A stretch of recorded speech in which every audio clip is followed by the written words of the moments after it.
This is a 9-point spread on the congressional ballot, which puts a lot of races in play. And this is also something I want to talk about. Walk people through that. Why this number now is getting to the point where if you're in an R+5 seat, you're not safe anymore. Right. When you pass into 7, 8, 9, 7, 8, 9 spread on a congressional ballot, you're entering territory where relatively safe seats are in much more danger. And the way that a lot of redistricting has been done is to create seats that are in the 3, 4, 5 range. Right. So when you have a big spread on the congressional ballot, and these gerrymanders are designed so that they maximize seats, which means that they're not going to be R+15. They're going to be R+3, 4, and 5. Mm-hmm. They can only spread the peanut butter so thin across the toast. So when you start to reach above that in these congressional ballot numbers, and it's not a perfect science, but it puts safe seats, a large number of safe seats, at risk, because the bulk of those seats are 3, 4, and 5s, the way they've been redistricted.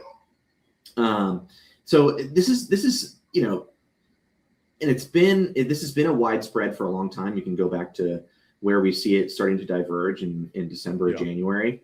I don't know if it's going to get much bigger than this, but again, like I've said in past shows, I don't think that D+9 is necessarily the best reflection of the actual election outcome, because I think it underestimates enthusiasm as a factor here, where you have Republican enthusiasm in the toilet, and it gets worse when you knock out big incumbents, somebody like John Cornyn. You lose enthusiasm among those more traditional Republican voters. They're not so convinced about Ken Paxton. They're not so excited about Ken Paxton, and they may stay home. Yeah, I think that's right, and I think if you keep knocking out people who are, it's the old Ronald Reagan dictum: my 80% ally is not my 20% enemy. But for Trump, unless you're 100% all the time, you're an enemy and have to go. So, right? Yeah, it's 100% loyalty at all times. And you have to go along with all the corrupt insanity that he approves of. So, folks, sorry, Andrew. I was going to say, so, folks, we know that it is sometimes hard to see these charts on the show. If you're watching on a phone, particularly, we get it. We're trying to do a little better in terms of giving you graphics that are sharper and clearer, and not just the stuff we've captured from the polling itself. Let's show this one, folks.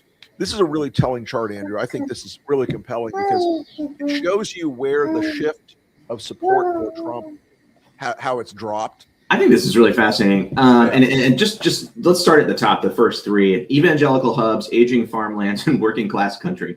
Now, these are typically places that are very strongly pro-Trump. You can see the 2024 vote: 81% of people in these places.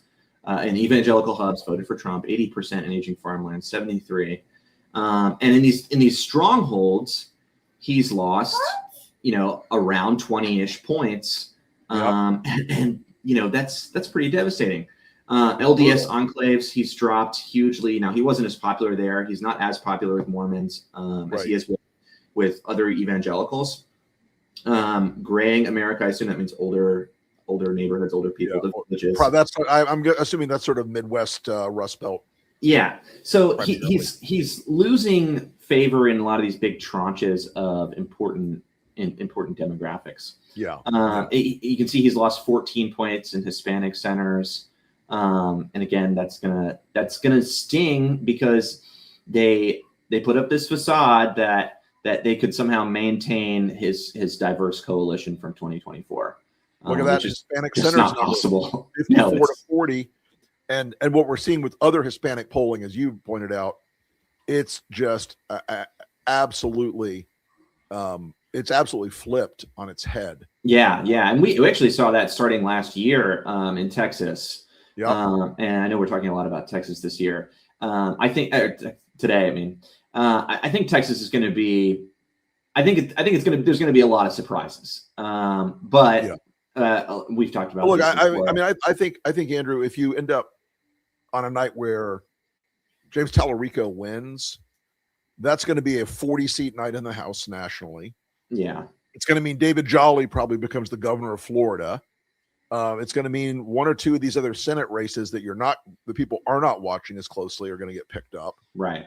Yeah. And Senate races are something that I think a lot of Democrats should be a lot more hopeful about, a lot more optimistic about right now, because the way things are trending in the polling and in the economy, just in general, regardless of outside factors, regardless of Trump's corruption, which is a huge influencing factor for a lot of voters, just looking at the numbers on the economy, it's, we're in wave territory. And I think that may be understating how serious it's going to get. I don't necessarily want to say the Senate is up for grabs, but a very tight Senate or a one seat Senate is a real possibility. I'll take anything where John Thune isn't the majority leader at this point. Yeah. Even a +1. Although everybody needs to brace themselves. Fetterman, they're going to flip Fetterman, guys. I'm just telling you, they're going to flip 100%. Fetterman. I am surprised it hasn't happened yet. I'm really surprised. I think he's voting with them like 65% of the time already. So he's gonna flip. Yeah. And I'm sorry, Democrats, you could have had Connor Lamb.